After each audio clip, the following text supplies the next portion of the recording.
Hola, ¿qué tal? Aquí en un nuevo podcast para hablar del modelo estrella y el mean shift del Machine Learning en el contexto de Business Intelligence.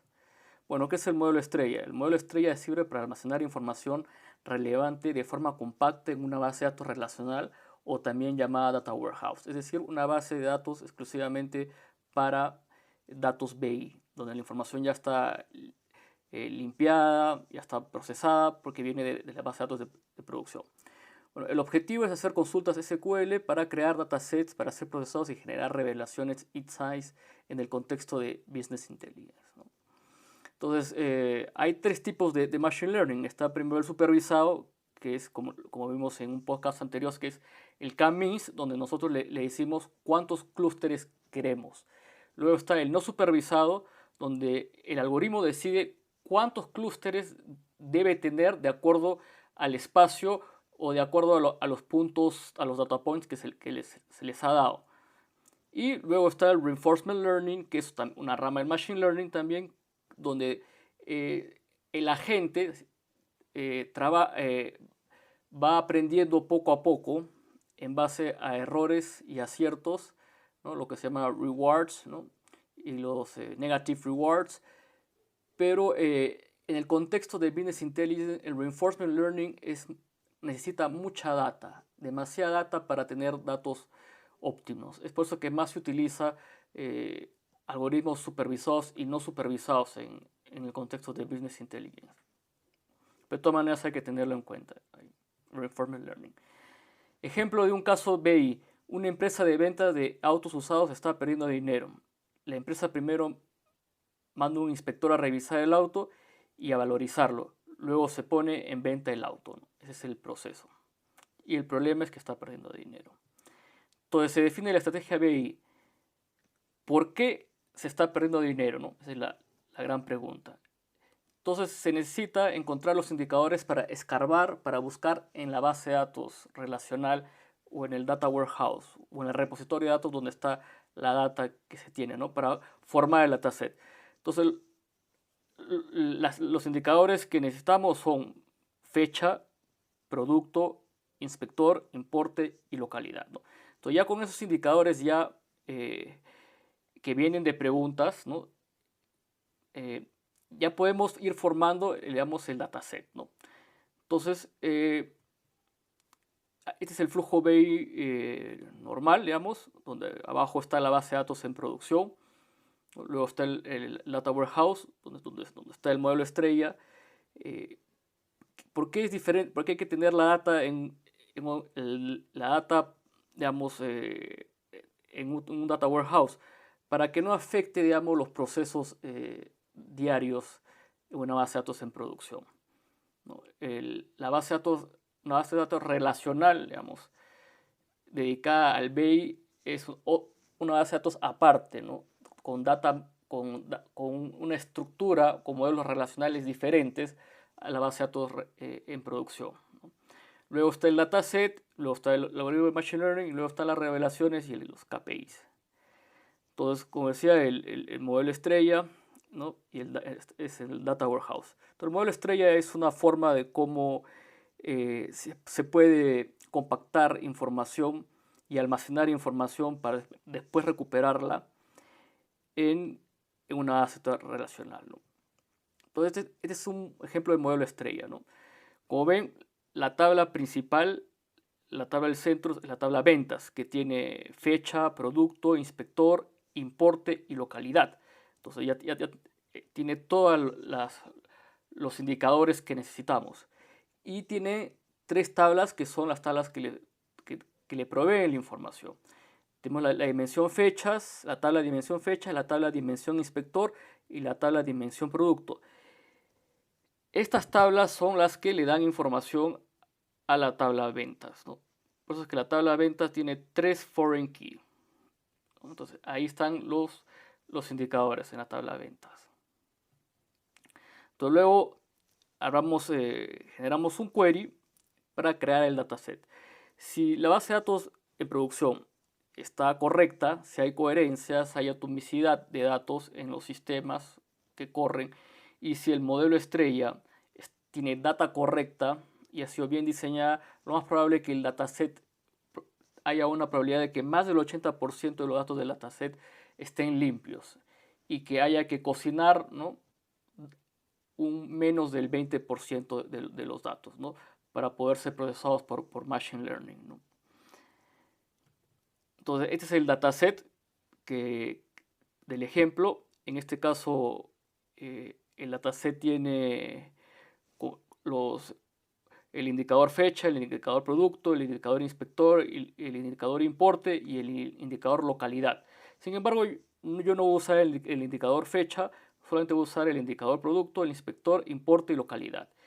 Y genero, digamos, en este caso aleatoriamente, he generado alrededor de 500 puntos, ¿no?, aleatoriamente. Entonces, vamos un poco a desglosar. Entonces, el producto está desde el 1 al 20, inspectores del 1 al 40, ¿no?, o sea, inspector 1, inspector 2, importe es cuántos se vendió, ¿no?, y la localidad. Por ejemplo, en la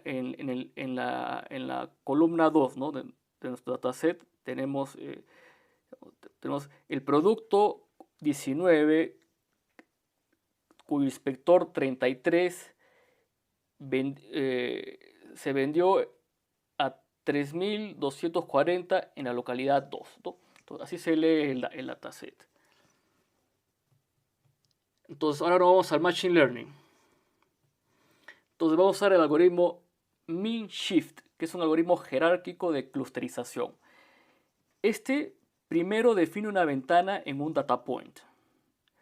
Luego calcula la media para todos los puntos que están en la ventana. Por eso es Min-Shift, ¿no? Calcula los puntos.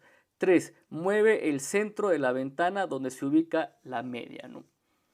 Entonces ahí está el nombre, Min-Shift, porque la media se mueve, ¿no? Y 4. Se repite el paso 2 y 3 hasta que converja, ¿no?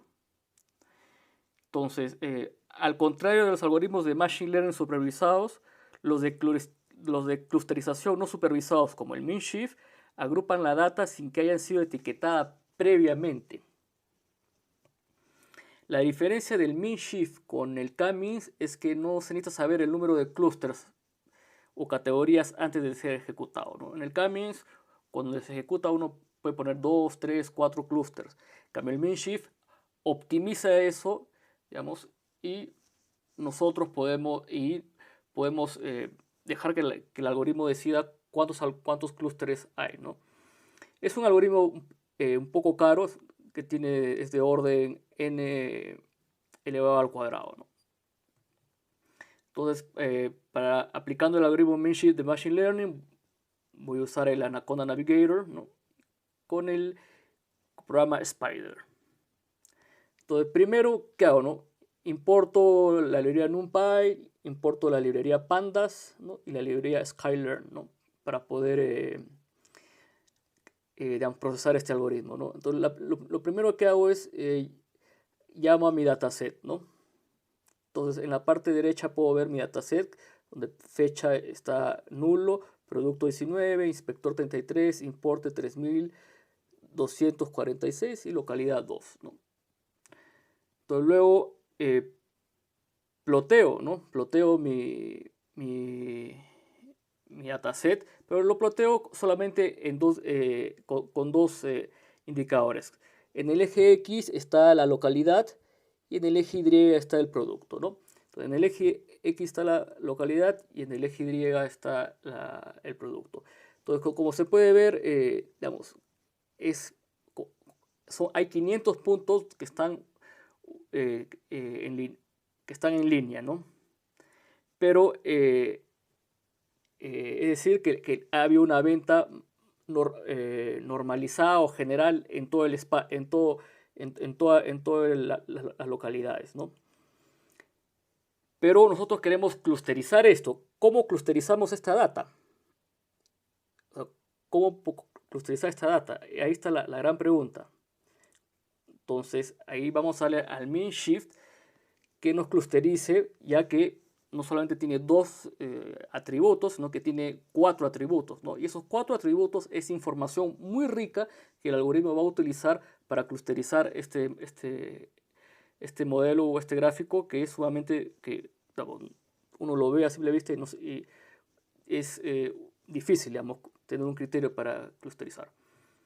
Entonces, lo que hago es, en la dimensión, empiezo a crear el D1, D2, el D3 y el D4 son las columnas. Entonces, ¿qué significa el D1? Que solo saco la columna 1 del dataset. El D2 es la columna 2 del dataset, el D3 es la columna 3 del dataset, y el D4 es la columna 4 del dataset.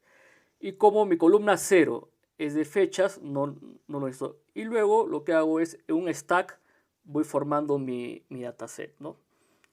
Mi array, mi NumPy array, ¿no? Mi stack, D1, D2, D3, D4, ¿no? De tal forma que tengo un array, digamos, en NumPy, para poder procesar el algoritmo de Machine Learning. Entonces, luego llamo a la función labels, ¿no?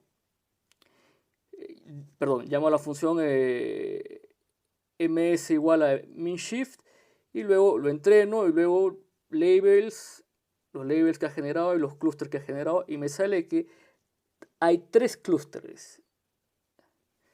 Es decir, en esta data, en este gráfico, hay 3 clústeres. Yo no los puedo ver, pero vamos a ver cómo la máquina los ve. Entonces luego hago un for para ver los colores, ¿no? Y que me indique las revelaciones, o sea, no solamente que me pinte, que me genere los clústeres, que me pinte los puntos de los clústeres, sino que también me dé la tupla a qué clúster pertenece, ¿no? Entonces sale este gráfico, ¿no? Entonces son 3 clústeres. Entonces, es bastante similar, es el otro gráfico, solamente que clusterizado, ¿no? Entonces podemos ver que con 4 criterios ya el algoritmo pudo lograr clusterizar esa data que parecía uniforme, ¿no?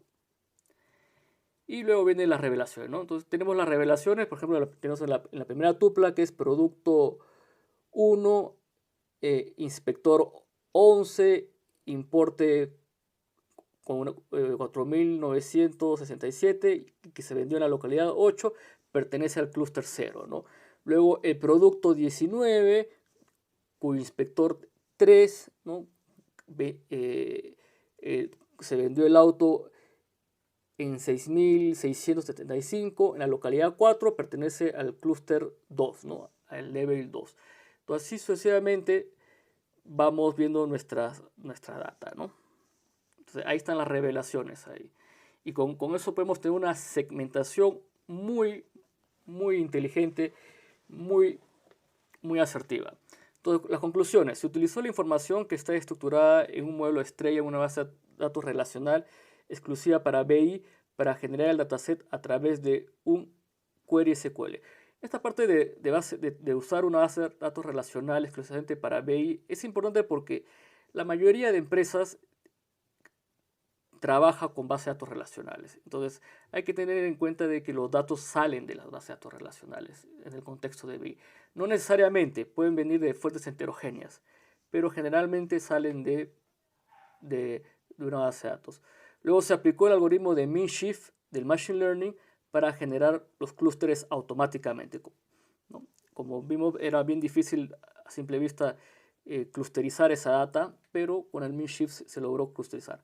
Con las revelaciones obtenidas del min_shift se puede saber a qué clúster o categoría pertenece cierta data point, para poder tener una segmentación adecuada para tomar decisiones BI para toma de decisiones inteligentes. Espero que les haya servido.